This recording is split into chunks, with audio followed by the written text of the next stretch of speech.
Today I'm going to be making two types of enchilada sauce. One is a more traditional style and the other is an enchilada sauce gravy. You typically would find this style in most Mexican restaurants or cafes throughout Texas. Either way, they're both delicious in my opinion and they're easy to make. Here we go.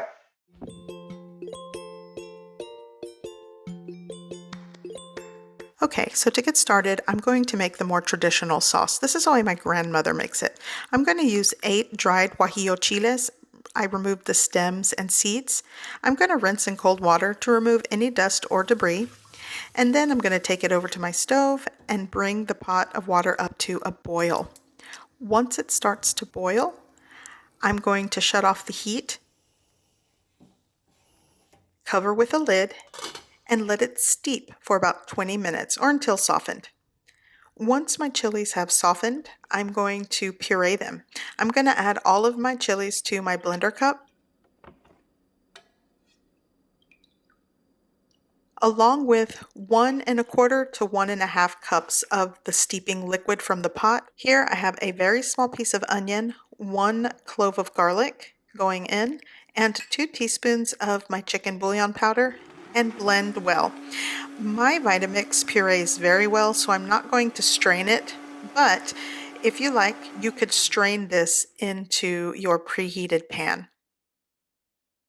Here on my stove, I have my pan preheating with about a 1/2 tablespoon of oil, and now I'm just going to simmer and cook my sauce. You'll also want to salt to taste. You can add other seasonings and spices to this. This is sort of a blank canvas for enchilada sauce, but simple is sometimes really good.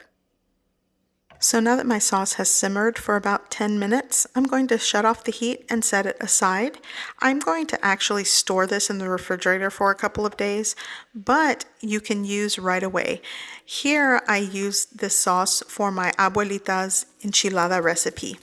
And all I do is dip cold corn tortillas in the sauce and fry it on a griddle, and then I like to fill it with cheese and onion. You can add the filling of your choice.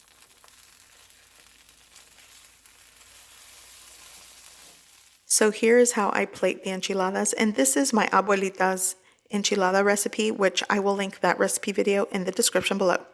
But for the second type of sauce, I'm going right out of my cookbook. Here I will be using the red sauce recipe.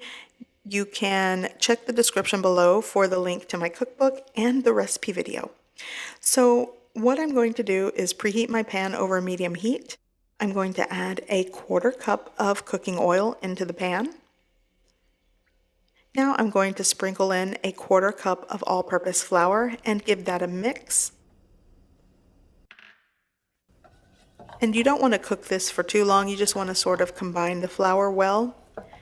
Now I'm going to add 2 tablespoons of chili powder, and this chili powder is not spicy, and it's sort of a blend of seasonings and ingredients. Now I'm adding a teaspoon of garlic powder, a teaspoon of onion powder, and a 1/4 teaspoon of ground cumin. You can adjust those ratios of spices.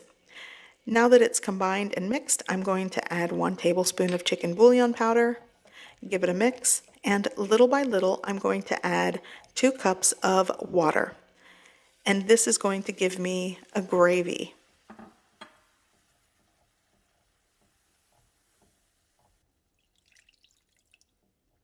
Once everything is combined, you'll want to simmer until it becomes thickened, and once it's gently simmering and thickened, shut off the heat. You can set it aside until you're ready to use it. So for my gravy style enchilada sauce, I use this for baked enchiladas. You can fill the enchiladas with chicken, ground beef. Here I'm using cheese as the filling, and they are so good. And you bake them all at once, and they're easy to make. Now, if you do decide to store your enchilada sauces, for example, the more traditional one keeps very well in a jar in the refrigerator for up to maybe 2 to 3 days.